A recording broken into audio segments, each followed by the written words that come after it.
Thanks for making it to Veterans Info Tap. I'm glad you made it. The pay increase for COLA 2024 is now in your bank account. Now, if you have a credit union, it hit a couple days ago. If you have a traditional bank that wants to suck every nickel out of your deposits, you got it today. So today is December 29th. It is a Friday. And we got it a few days early because the 1st is a holiday and the banks aren't really operating. So we get it the business day before, which is this Friday. So here's what we want to make sure. We want to make sure now that it's actually hit that the VA did their job correctly. I will tell you that the VA has made many errors over the last decade in resulting in I guess, inaccurate payments to us as veterans, whether we're adding dependents and spouse or removing, those types of things have been a problem with the VA. So who's to say that there isn't going to be a problem here? It takes 4 seconds to check and make sure. Hit the thumbs up, subscribe, share with a friend, all that. I really appreciate it. So what I'm going to do here is give a couple quick examples.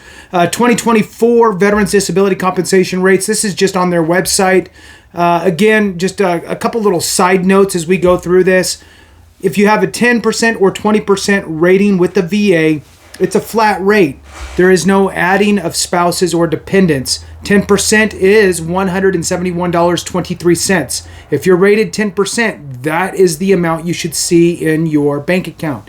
20% is $338.49. If you're rated at 20%, that's what you should see.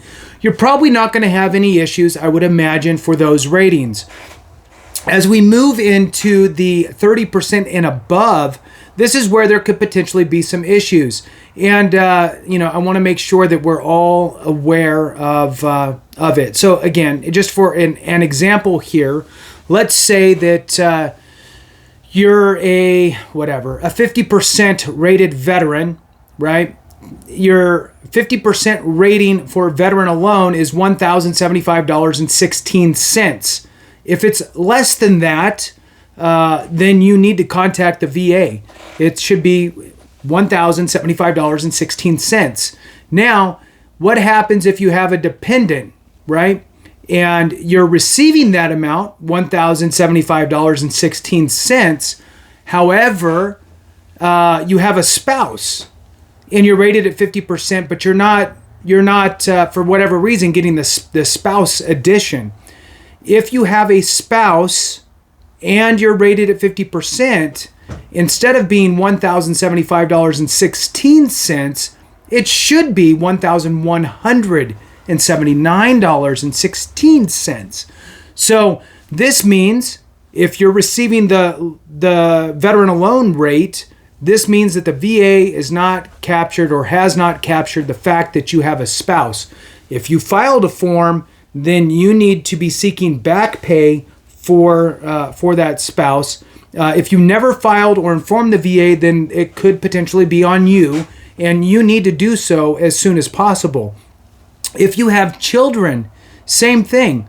If you have children, the compensation would be even higher. So let's just, for giggles here, say that you have a child and a spouse, and you're at 50%. Then it's $1,255.16. So it jumps up, right? If you are a veteran who's rated, just for an example, at 100%, just to share that number real quick. I mean, I'm kind of beating a dead horse now, but if you have a veteran with a spouse and one child, you should be getting $4,098.87. If you're receiving less than that amount in your bank account, you need to contact the VA. And that's really the bottom line, right? Go on yourself, Google search VA compensation rates, go to the VA's website, find your situation, your rating, spouse, children, dependent parents, whatever it is, and see how much you should be getting based on the VA's numbers for those specific designations. If it's less than that, you need to contact the VA. Thanks for watching. I appreciate you. Have a great one. And remember, if we don't take care of each other, something went wrong.